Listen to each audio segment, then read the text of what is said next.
guys, it's Rhonda and welcome back to my channel, or welcome if you are brand new. This week I am doing a Christmas cookie bake with me type video. My girls both go to elementary school. Ruby is 10 and Gemma is 8. And every year the PTO puts on a Christmas cookie or a holiday cookie teacher exchange, and they ask parents to donate cookies, either store-bought or homemade cookies, so that the teachers can just grab what they want and take them home to enjoy. The teachers look forward to it every year, and I signed up to bring some homemade cookies, and my plan is to try and bake 4 different types of cookies today. I am making a Mexican wedding cookie, which I think it also used to be called a Russian cookie. I am making a no-bake chocolate oatmeal cookie. I am making a cherry chip cookie, which I'm gonna call it something different because it doesn't have cherries in it, and you'll find out why in a little bit. And then finally, I am making a brand new recipe. It is a lemon lavender cookie, which I am very excited to try because I love lemon lavender anything.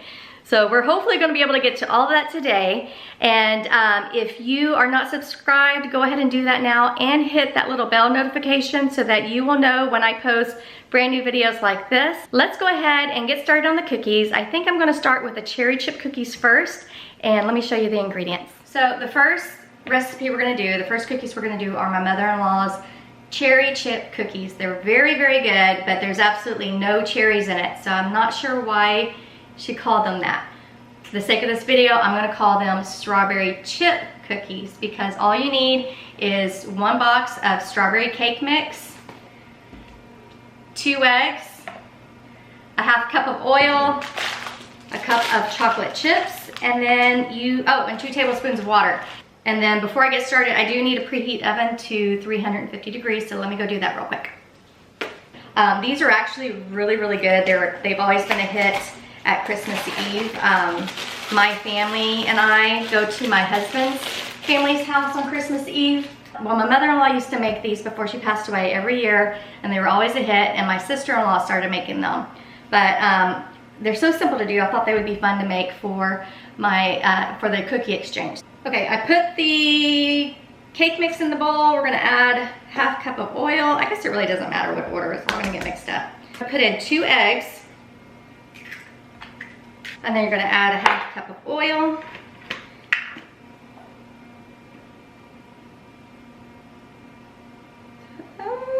Just enough. Wow, awesome. 2 tablespoons of water.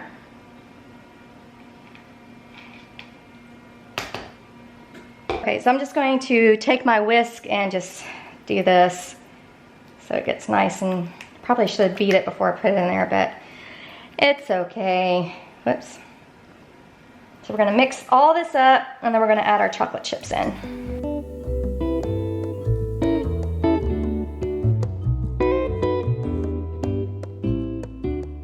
You're just gonna add 1 cup of chocolate chips and, whoops, and fold it in. So my question to you guys this week is, what is your favorite Christmas cookie or Christmas treats? What is that one thing you have to have every year in order to survive until next Christmas? I'm trying to think. I'm gonna think of mine. I'm gonna let you know, but comment below and let me know what your favorite Christmas treat is. Okay, so I have parchment paper on my cookie sheet. I'm gonna use one of these little scoops, and then I'm just gonna scoop some onto the paper.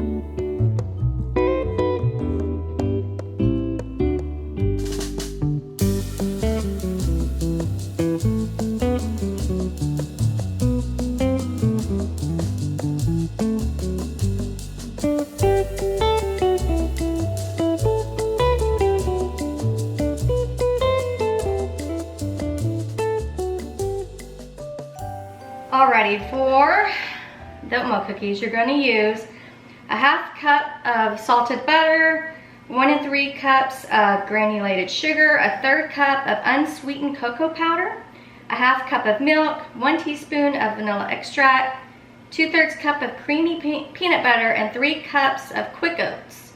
And it says don't use old-fashioned oats, so quick oats it is. I need to do some of this at the stove, so let's go ahead and head that way. And I forgot to mention earlier that if you want any of these recipes, if you want to check it out or use them yourself, I'll have everything linked below, or I'll have the recipe written out in the description box.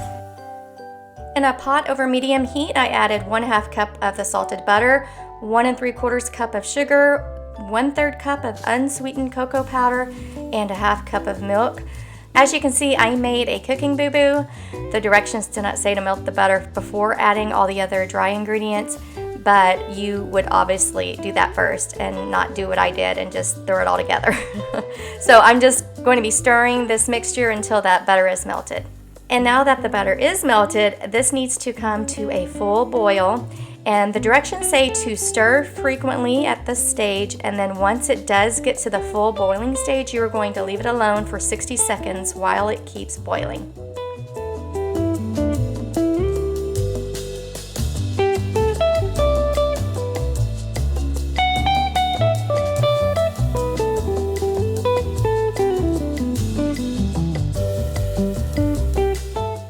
After 60 seconds, you're going to remove that pot from the heat and add 1 teaspoon of vanilla extract, 2/3 cups of creamy peanut butter, and then you're going to add 3 cups of the quick oats.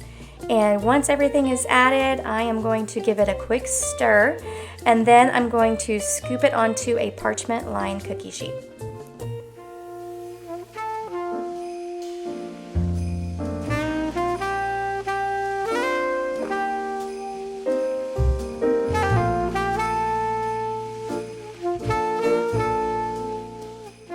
And the last thing to do is to just let the cookies set and dry for about 30 minutes. You can also throw them in the refrigerator to speed the process up. All right guys, next up we're going to make the Mexican wedding cookies. When I said what is my favorite treat, I think these are going to be it. I remember my mother making them and my meemaw making them, and I've always loved them, probably because they're covered in powdered sugar. But I did look this up on the internet, and take it for what it's worth. But these used to be called Russian tea cakes, but because of the US-Russia tension way back when, obviously we're still having those problems today, someone changed the name to Mexican wedding cookie from Russian tea cake. So there's a little baking history lesson for you. Okay, so let's go over the recipes. You're gonna need 1 cup of softened butter, a 1/2 cup of powdered sugar, I got something on my hands, a teaspoon of vanilla, 2 1/4 cups of sifted flour, a 1/4 teaspoon of salt, and 3/4 cups of chopped walnuts or pecans. And then you're gonna need more powdered sugar to roll the cookie into. So I probably need my stand mixer, but I don't feel like getting it out. Hopefully this won't get too crazy, but I'm just gonna go ahead and use my hand mixer today. So you're going to cream the butter and the powdered sugar first. Then you're gonna add the 1/2 cup of powdered sugar.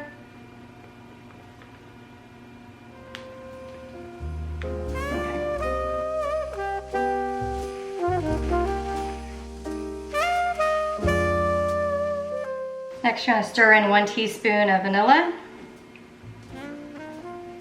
Okay, the next thing it says is to whisk together the sifted flour and salt.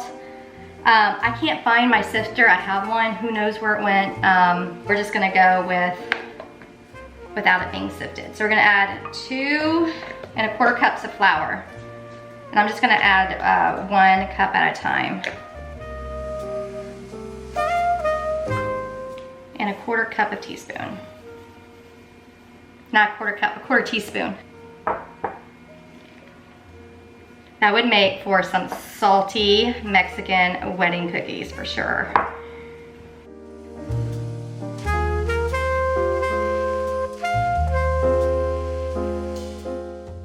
All right, and finally we're gonna add our 3/4 cup of chopped walnuts or pecans, and I am using pecans. So you're just gonna mix all of these in.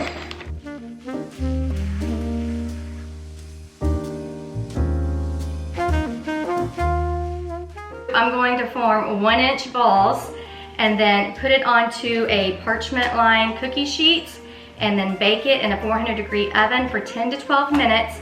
And my Nemo, when she would make these, instead of balls, she would actually kind of roll them into little crescent shapes and then bake them that way. And they were really cute and good to eat that way too. But let's go ahead and start rolling these out.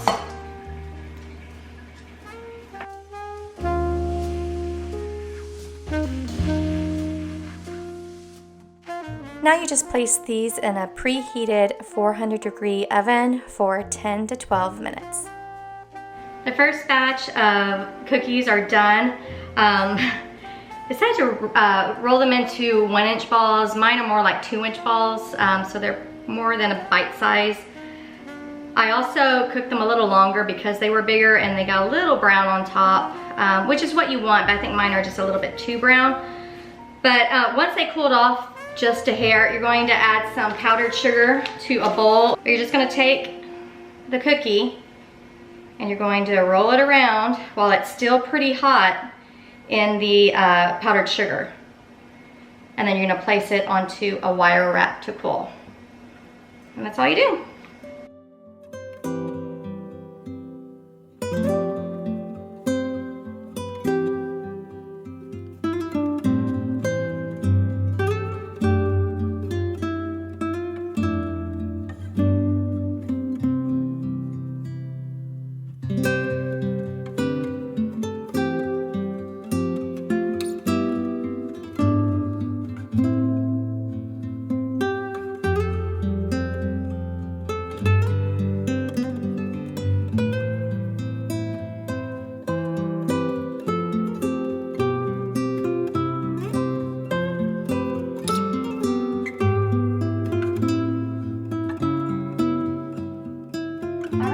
Next and final cookie we're gonna make is the lemon lavender cookie, and this is the one I'm most excited about because I haven't made it before.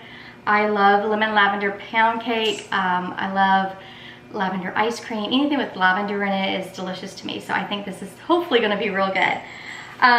To make this, you are going to need 2 sticks of softened butter, and I am using unsalted butter. And it said to use the stand mixer, but again, I don't feel like getting it out. So we're just gonna use the hand mixer today. You're going to add 1.5 cups of sugar. So 1.5 cups, we'll just use half of this. A little more. And then we're gonna beat this until it is light and fluffy.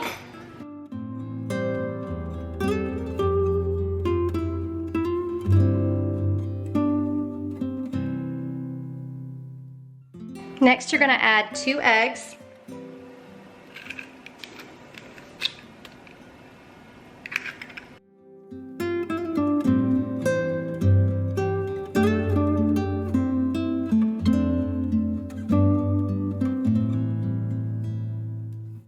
Two teaspoons of vanilla extract. Yeah, that's good. The zest of 1 lemon.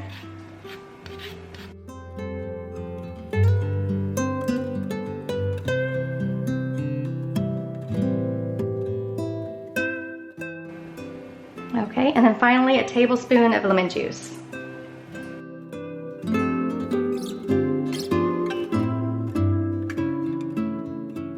Okay, first for the dry ingredients, we're gonna do 2 3/4 cup of flour, and I'm using all-purpose flour.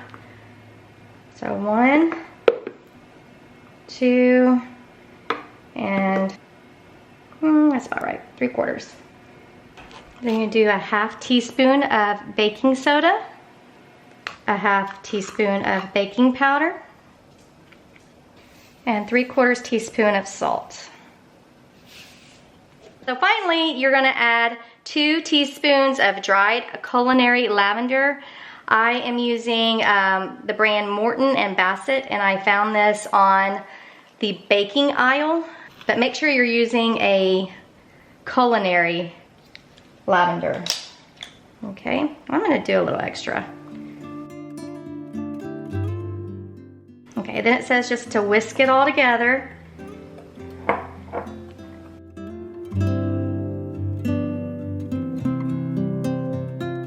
And then you're just going to add the dry ingredients to the wet ingredients. And I'm just going to do a little at a time.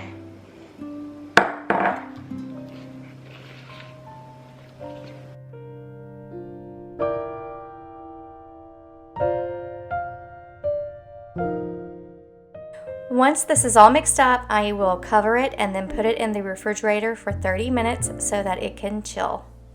Okay, so it's been 30 minutes and I just took my dough out of the refrigerator.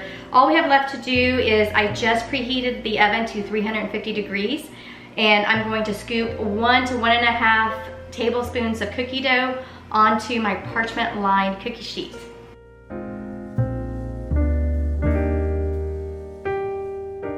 So these are going to go into the oven for 10 to 12 minutes or until golden brown. All right, now while the cookies are baking in the oven, we are going to make the glaze that goes on top. I took a 1/2 cup of powdered sugar. I'm going to add a tablespoon of lemon juice. Let's mix it first with the lemon juice. Basically, the glaze should be thin and a little runny.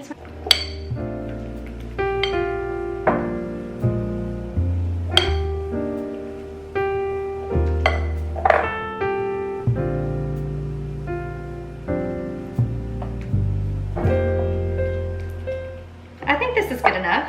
That's a drizzling consistency.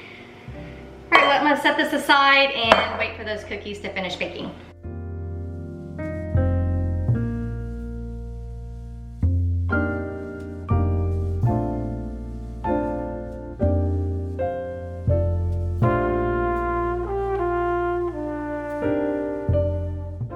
Once the cookies completely cooled, I drizzled some of the lemon glaze onto each cookie and then finished it off with a little extra lavender.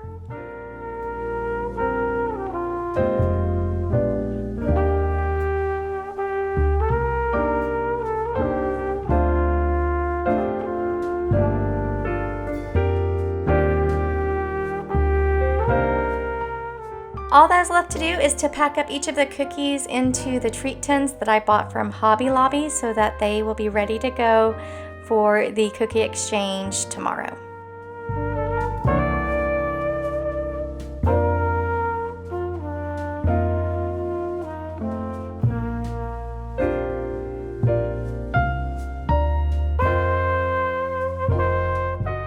I'm pretty happy with how the cookies came out today. As I mentioned, the wedding cookies are my favorite and are just plain yummy. Next time I will definitely make smaller balls since these are just a smidge on the large side. This was the first time that I made the strawberry chip cookies. The recipe was my mother-in-law's and it is a Holden family tradition. They are always so soft and are just a festive cookie. I'm not sure where to begin with the lemon lavender cookies. They were so incredibly good. If you love lemon and lavender flavored treats, then definitely make this the next time that you're looking for a new cookie recipe. The cookie itself is not super sweet, so if you don't like extra sweet cookies usually, then leave off the glaze. But for me, the glaze is what really makes this even better. And then finally, my poor chocolate oatmeal cookies. I'm not sure where I went wrong, but these never set properly and were just more on the sticky side than on the drier side as it's supposed to be.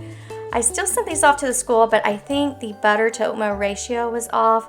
They were super rich, and like I said, they just never really set. Well, that is all I have for this week's bonus holiday video. I hope you got some ideas and inspiration with these cookie recipes. If you did, please give this video a thumbs up. Thank you all so much for watching, and I'll see you next time. Bye.